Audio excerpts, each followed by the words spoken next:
Durante los últimos años, Rusia ha intensificado su compromiso con el continente africano, reforzando sus lazos políticos, comerciales y de seguridad. Aunque ha sido una relación fuertemente cuestionada en Occidente, ha demostrado reciprocidad y se cimienta en los lazos estrechos de la descolonización. Rusia no es el único interesado en cooperar con el continente africano. También las tradicionales potencias coloniales europeas, junto con Estados Unidos, pretenden reforzar su presencia en esa región del mundo. Sin embargo, China también se ha establecido hace tiempo como socio clave para África. Rusia defiende un mundo multipolar en el que se resiste la imposición de los ideales occidentales y se respeta la soberanía ideológica de todas las naciones. Y este enfoque encuentra una audiencia en parte de África, donde el dominio colonial dejó grandes secuelas. De eso y más hablaremos hoy en Lo Marginal en el Centro. Hoy en Lo Marginal en el Centro hablamos acerca de los movimientos emergentes y la lucha por la descolonización de los países de África, una zona que está en permanente lucha por superar su pasado colonial y por mejorar su situación interna. En 1972, Walter Rodney, el académico militante por la liberación de África y de América Latina también, publicó un libro fundamental titulado de Cómo Europa subdesarrolló África, en donde apunta que la inestabilidad política se hace manifiesta en África como un síntoma crónico del subdesarrollo de la vida política al contexto imperialista. Uno tras otro se han ido fraguando los golpes militares que suelen no representar nada para las masas de la población y que a veces provocan retrocesos reaccionarios en los esfuerzos de liberación nacional. Hoy en día, cuando vemos una vigorosa recomposición de las alianzas de los distintos países africanos, es necesario poner la lupa en esta región para entender también el desarrollo de la geopolítica. Para lo anterior están con nosotros Hilda Varela Barraza. Ella es doctora en ciencia política, licenciada en Relaciones Internacionales por la UNAM, es maestra en investigación en estudios del desarrollo por el Instituto de Altos Estudios Universitarios y del Desarrollo en Suiza, es profesora e investigadora en el Centro de Estudios de Asia y África del Colegio de México. Es especialista en historia política y relaciones internacionales de África, en especial de la región subsahariana. Doctora Hilda, gracias por estar hoy aquí en Lo Marginal en el Centro. Gracias, encantada. Encantados nosotros, bienvenida. También nos acompaña José Luis Gázquez Iglesias. Él es doctor en Relaciones Internacionales y Estudios Africanos por la Universidad Autónoma de Madrid. Es maestro en Estudios Políticos y Sociales por el Instituto de Estudios Políticos Sciences Po de París, miembro del Grupo de Estudios Africanos de la Universidad Autónoma de Madrid y profesor del Programa Universitario de Estudios de Asia y África de la UNAM. Bienvenido, José Luis. Gracias por aceptar la participación en Lo Marginal en el Centro. Muchas gracias, Aquiles, por la invitación al Canal 6. Encantado de estar aquí. Bienvenido y bienvenidos todas y bienvenidos todos a Lo Marginal en el Centro, a todos los que nos sintonizan. Gracias por estar acá. Quiero comenzar sin más dilación, doctora Hilda, preguntándole por qué los estados africanos rechazan cada vez más la influencia occidental, como recientemente se ha visto en el caso de algunos países. ¿Cuál es su diagnóstico sobre esta situación? O si es cierto que en África cada vez se rechaza más la influencia occidental. No, yo considero en lo particular que los que están rechazando la influencia occidental son solamente algunos países, y más que algunos países, habría que decir algunas élites políticas emergentes. Los casos que podríamos mencionar recientes, en todos estos casos son producto de un golpe de Estado. Yo estoy pensando, por ejemplo, en Guinea, que fue el primero, en Guinea, en Mali, en Burkina Faso, en Níger. En todos estos, la élite política actual es producto de un golpe de Estado. Obviamente son militares. Por un lado, combatieron a un gobierno corrupto, autoritario, y para ellos, uno de los aspectos más importantes era precisamente tomar en cuenta que la mayoría de la población estaba en contra en este caso específico, de la influencia francesa, no solamente de la complicidad de Francia con los regímenes corruptos derrocados, sino también con la presencia militar sumamente fuerte de Francia, presencia militar que tan solo lo único que pretendía era, por un lado, mantener en el poder a los regímenes de ese momento, pero sobre todo proteger sus intereses económicos en la región. Otro aspecto que yo creo que es muy importante tomar en cuenta es que en realidad en la mayoría de los estados africanos, las élites políticas siguen siendo aliadas de Occidente, pero las poblaciones obviamente están en contra de la influencia occidental. Y las explicaciones son fáciles de decir. Por un lado, un pasado colonial sumamente reciente, por otro lado, un racismo tremendo que han vivido estas poblaciones. Yo creo que muy a grandes rasgos, esa sería para mí la respuesta. Sí, creo que Francia como un actor político importante en África ha sido históricamente, es históricamente comprobable, ¿no? En ese sentido también le quería decir, le quería preguntar, doctor José Luis, los estados africanos, de alguna manera en África hay una distancia de la influencia occidental o de la esfera europea, de la esfera norteamericana. ¿Cómo está la recomposición geopolítica en África? Sí, bueno, yo creo que estamos viviendo un momento sumamente interesante, una coyuntura en la que pues se habla de un contexto geopolítico cambiante, ¿no? En el que pues ha habido eventos recientes, ¿no? Como la pandemia de coronavirus, ¿no? O más recientemente el conflicto entre Ucrania y Rusia, que están haciendo que las alianzas en el continente pues cambien, ¿no? Ciertos países se empiecen a orientar hacia otras potencias, ¿no? En el caso específico de la antigua esfera de influencia de las colonias francesas, pues es donde a la par de esto que ya mencionaba la doctora Varela, pues estamos viendo también un acercamiento, ¿no? También de algunos países, no a otras potencias como tal, en sí, como Rusia o China, pero sí a ciertos grupos, ¿no? Como es la compañía esta privada de seguridad, el grupo Wagner, que está teniendo cierta presencia considerable atendiendo cuestiones de seguridad que antes pues estaban en manos de los franceses, ¿no? Pero que repitiendo esta coyuntura, ¿no? En la que tanto élites como algunos sectores de la sociedad civil están pues cuestionando, ¿no? De manera muy aguda, ¿no? La presencia histórica de Francia, ¿no? Y esto puede ser un reflejo, ¿no? De Sí, muchas gracias. En este sentido, doctora Hilda, quería preguntarle, ha habido de algún tiempo, sobre todo en este 2024, algunas élites, como usted misma lo mencionaba, que se han acercado a la órbita, por ejemplo, de Moscú, que han tenido de alguna manera relación con Rusia. ¿Este acercamiento entre Moscú y algunos estados africanos tiene alguna relación o puede derivar en el surgimiento de un orden multipolar, de la ruptura de la hegemonía europea y estadounidense en la colonización africana? ¿O cómo se explica esta mirada hacia Moscú de alguna manera?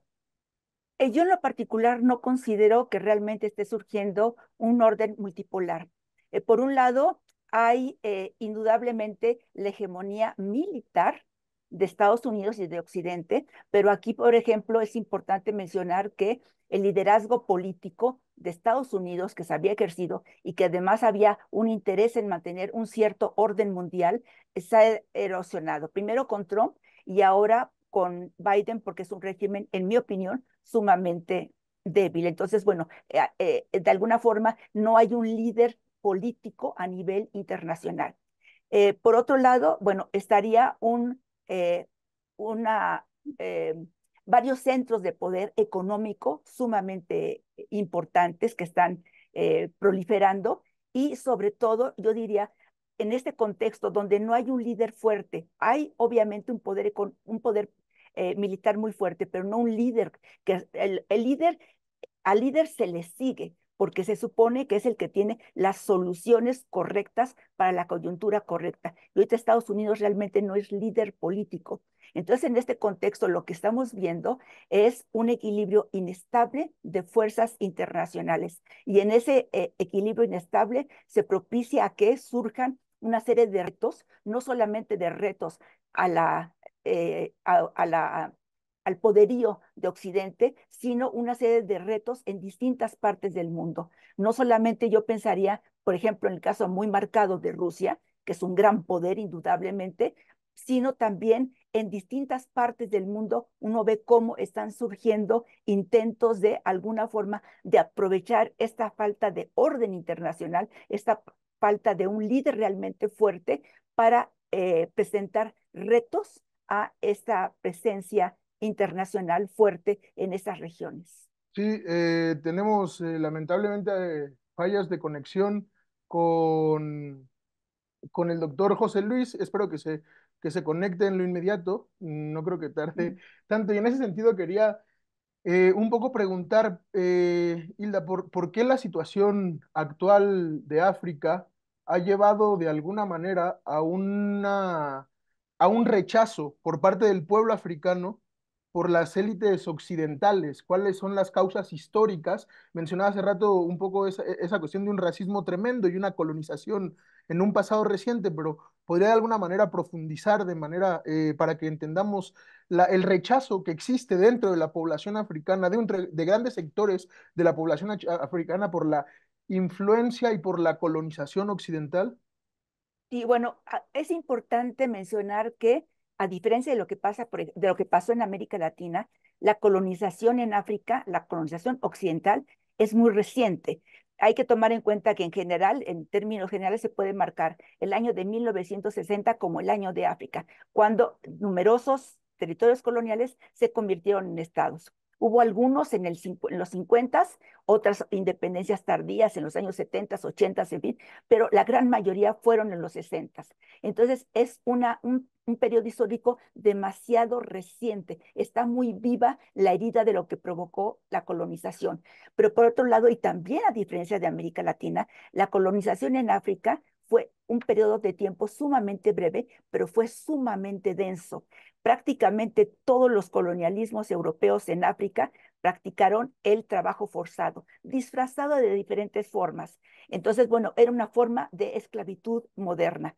Por otro lado, aquí también hay que mencionar el tema del racismo. Se podrían poner distintos ejemplos. Por ejemplo, en el caso de Francia, era muy marcado que la gente que se sabía comportar como francés, y lo digo aquí en forma irónica, se le consideraba un évolué, o sea, un desarrollado. Y el resto de la población, la más pobre obviamente, era considerada como indígena, indígena que no tenía ningún tipo de derecho. Y también, por ejemplo, otra colonización que fue tardía, sobre todo para terminar, que fue la portuguesa y que ahorita está muy viva porque se acaban de cumplir 50 años de la caída del régimen corrupto de Portugal y que abrió la puerta para las independencias de las entonces colonias portuguesas. Eso, por ejemplo, era terrible a los africanos. Todavía a principios del siglo XX había africanos encadenados en los puertos en las colonias portuguesas. Eso es tremendo y ya estaba abolida la esclavitud. Y por otro lado, a los africanos, por regla general, se les llamaba macacos, o sea, changos. Entonces, son heridas demasiado recientes. Ahorita es probable que haya gente que ya haya muerto, pero a mí me tocó conocer gente que vivió los últimos años del colonialismo y las historias que ellos contaban del racismo tan profundo, de la humillación, y además una de las cosas que lamentablemente fueron expertos los colonialistas occidentales en África fue de alguna forma de destruir parcialmente, y aquí yo voy a tomar ahorita a Amílcar Cabral, parcialmente de destruir la dignidad de los seres africanos, de las personas africanas. Llegó un momento que ellos, antes de la colonización, también eso es importante mencionarlo, porque muchas veces habla de África en la etapa de la esclavitud y después de la colonización. Pero antes de esto hubo grandes reinos, grandes sociedades muy importantes en África. Entonces, bueno, era gente que tenía un orgullo, que tenía una identidad local, etcétera. O sea, eran pueblos maravillosos. Cuando conocemos su historia, eran pueblos maravillosos. Y la colonización fracturó esa identidad, ese orgullo, esa capacidad que tenían de recuperarse. Y precisamente cuando empiezan los procesos de descolonización, y aquí cito a Amílcar Cabral, Amílcar Cabral, por ejemplo, dice que el primer paso es precisamente la lucha cultural, o sea, reivindicar la dignidad de los seres humanos. Entonces los africanos precisamente ahorita están en una etapa en donde todavía, subrayo, son independencias muy recientes, todavía están arrasando todo ese bagaje negativo de la colonización, están tratando de reconstruir su dignidad humana, pero en este contexto en que están tratando de retomar su historia, están, por un lado, las élites corruptas y por otro lado, la presencia de las ex metrópolis coloniales, pero además los nuevos llegados, como serían China, por ejemplo, India, Turquía, que muchas de Turquía no se habla.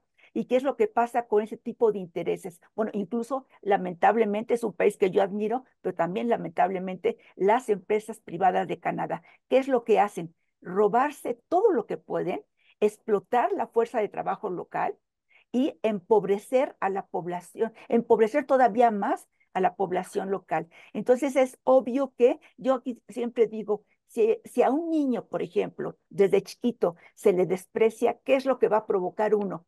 Que el niño crece con rencores, con ganas de, yo no diría de venganza, sino de justicia. Y es Sí, lo que sí. está pasando en África. Ellos lo que quieren de alguna forma es, creo que ya no tiene problemas el doctor Vázquez. Entonces, bueno, lo que ellos están tratando precisamente es recuperar su dignidad humana y por eso este rechazo a estas influencias coloniales o neocoloniales. Sí, me parece muy interesante para poner en contexto eso que se mencionaba al principio del rechazo de la influencia occidental por haber vivido pues siglos de oprobio en el corazón de ese continente de manera similar a lo que se vivió en América Latina, aunque en tiempos diferidos. Es importante señalarlo para poner en contexto.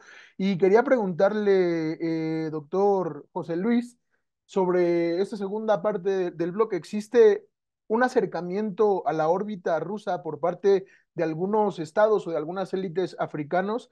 Y también preguntarle si esto constituye o si mantiene esa opinión de que no hay un avance hacia el mundo multipolar. ¿Cómo observa usted el problema? Sí, bueno, antes que nada una disculpa, la tecnología me jugó una mala pasada y perdí la conexión. No, Retomando donde me quedé, pues justo yo coincido con la doctora Varela sobre su diagnóstico que lleva a cabo sobre el orden internacional en el que vivimos. Yo tampoco estoy muy convencido de que estemos hablando de un cambio hacia un mundo multipolar, pero lo que sí me parece que es muy evidente es que la presencia de potencias en el continente ahora no nada más se reduce efectivamente a Occidente, sino que justo el contexto geopolítico cambiante pues hace que los recursos de África sean atractivos a otras potencias, como principalmente China, ¿no? Y la misma Rusia, pues tiene muchos intereses energéticos en el continente y yo más que considerarlo una disputa, ¿no? Por estos recursos, yo creo que la presencia de las grandes potencias en África en muchos aspectos puede considerarse como complementaria, ¿no? Todos están tras los recursos de los africanos. Entonces, bueno, para responder a tu pregunta, yo creo que el contexto puede ser benéfico para los africanos si efectivamente las élites logran negociar de alguna manera el acceso a sus recursos, ¿no? Por parte de estas potencias de una manera más equitativa, ¿no? Que no sea simplemente una extracción, ¿no? En la que las potencias se llevan la mayor parte de los beneficios, pero que dejan muy poco para los países y las sociedades africanas. En ese sentido, yo creo que es clave en los años que vienen el desarrollo de este proyecto de la Unión Africana, el área continental de libre comercio, ¿no? De manera que se puedan integrar los estados africanos y puedan negociar mucho mejor de manera colectiva con estas potencias, ¿no? Ya existen algunos foros, ¿no? Como el FOCAC, este foro de cooperación entre China y África, que busca desarrollar más las relaciones entre China y el continente a nivel organizaciones internacionales como la Unión Africana. Lo que ha predominado hasta el momento han sido relaciones bilaterales en las que obviamente pues China saca mucha ventaja, ¿no? de esta relación si ofrece proyectos de infraestructura a cambio del acceso a sus compañías a los recursos de África, pero como te decía, esto no se ve reflejado en un beneficio de la población, sí de las élites, nuevamente las élites neoliberales, ya sean estas occidentales, chinas o rusas, pero y las propias africanas, pero no hay un beneficio palpable, ¿no? Para la población. Y estos escenarios pues se repiten en un gran número, ¿no? de países africanos. Sí, creo que en cierta medida esto es paradójico porque mientras muchas regiones son naturalmente ricas, tienen recursos naturales, los procesos históricos de alguna manera se vuelven más pobres por la explotación, por la expoliación, por el saqueo de los recursos, mientras que otras no tan bien dotadas como algunos países del norte global, en que su suelo y su subsuelo no son tan ricos, por así decirlo, son las que disfrutan de niveles más altos de vida, ¿no? Pero por poner en este contexto, en el sentido también querías formular esta pregunta, doctora Hilda, preguntándole sobre todo por la emergencia de China. China como un país emergente que se ha mencionado, se mencionó que tenía proyectos de infraestructura, que tenía proyectos de desarrollo en África y que estaba actuando de una forma, de alguna manera distinta, no sé si se puede decir de esa manera, pero ¿cómo ve usted el papel de China dentro de África y si hay alguna posibilidad de que los países africanos puedan pues mejorar su situación interna? ¿Qué condiciones de posibilidad son las necesarias para que se mejoren la situación interna de los países africanos?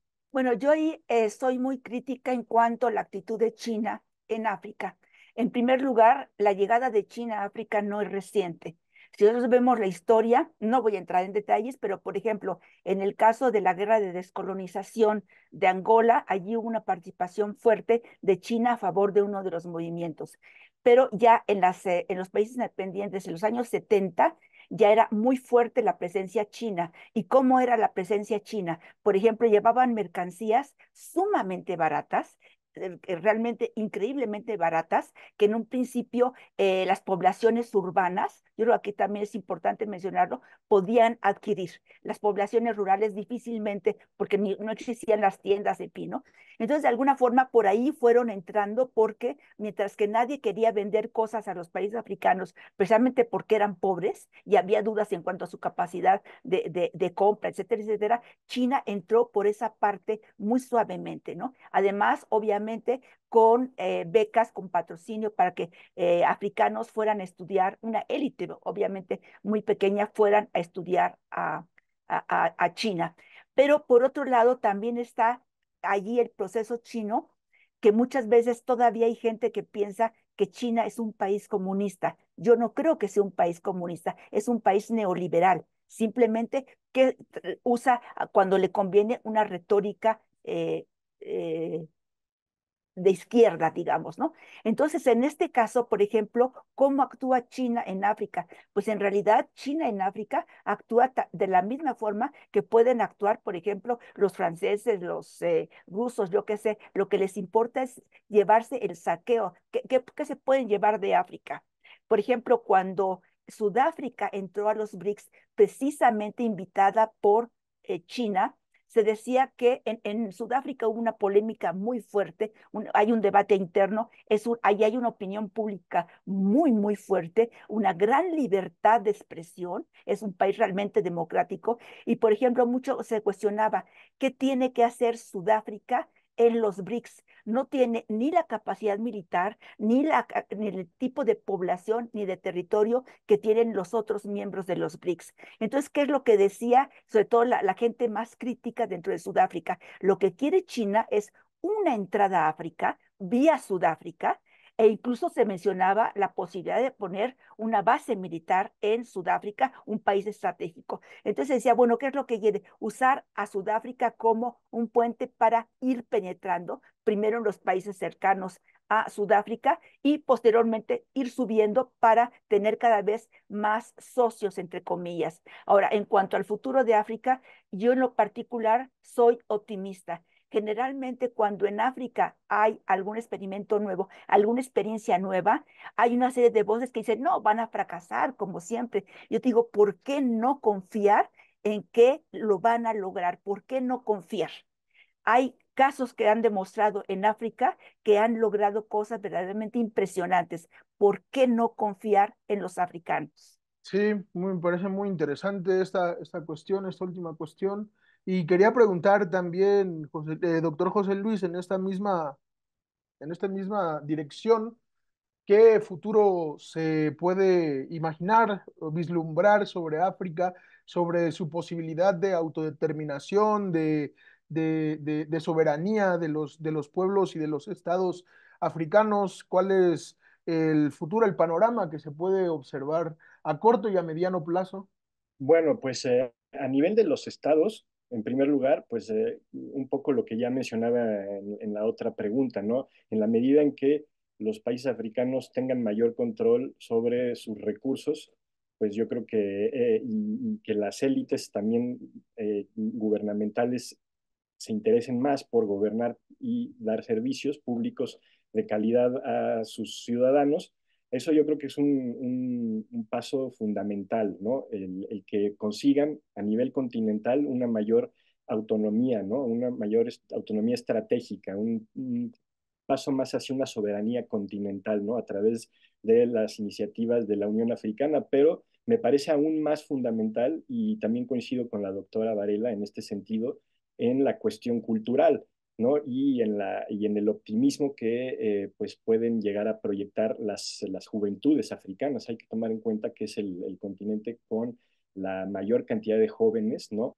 Y también es el continente que se espera cuya población va a crecer más y a un ritmo más acelerado, ¿no? Y yo creo que sí hay una gran diferencia entre la juventud, ¿no? Que vivió los procesos de descolonización, el colonialismo tardío y los procesos de descolonización, y la juventud actual, ¿no? Que ya no tiene esos complejos culturales que se le impusieron, ¿no? Durante estos periodos históricos, y busca de una manera cada vez más asertiva, ¿no? Colaborar, ¿no? Y buscar modelos de desarrollo para sus países que se adapten precisamente a sus realidades y que no sean modelos impuestos desde fuera, ¿no? Yo creo que el papel de la juventud y de la educación van a ser fundamentales, ¿no? Y también, pues, fundamental para que todo esto ocurra es que también cambiemos la manera en que vemos a África, ¿no? Y que la representamos, ¿no? Justo retomando el tema del programa, ¿sí? Es evidente que África y muchas dinámicas globales actualmente, el continente y sus sociedades, sus estados están en el centro, ¿no? De la actividad global. Sin embargo, seguimos representándolo como un continente y países marginales, ¿no? Que no tienen nada que aportar a la economía y a la política internacional, ¿no? Cuando yo creo que el contexto actual pues nos señala todo lo contrario. Yo creo que es fundamental llevar del margen al centro al continente africano también en el ámbito teórico conceptual, ¿no? Y académico. Claro, desde luego me ha parecido, creo que los que nos sintonizan también, un programa muy interesante. Agradezco mucho la participación de la doctora Hilda, del doctor José Luis. Creo que nos abre una perspectiva y un panorama de conocimiento muy benéfico para un país también como el nuestro, como para una sociedad como la nuestra, que ha vivido procesos de colonización semejantes, mutatis mutandis, evidentemente, pero también al formar parte de un territorio que fue colonizado, que tuvo muchos problemas, ahondar en la experiencia africana, considerar a África también desde el plano teórico, desde el plano académico, como un actor político emergente, que con iguales derechos, iguales obligaciones que los demás países es necesario para nosotros como sociedad mexicana. Muchas gracias, doctora Hilda. Muchas gracias, doctor José Luis. Agradezco que hayan venido a Lo Marginal en el Centro. Gracias a todos los que nos sintonizan. Nos vemos en próximas emisiones de Lo Marginal en el Centro.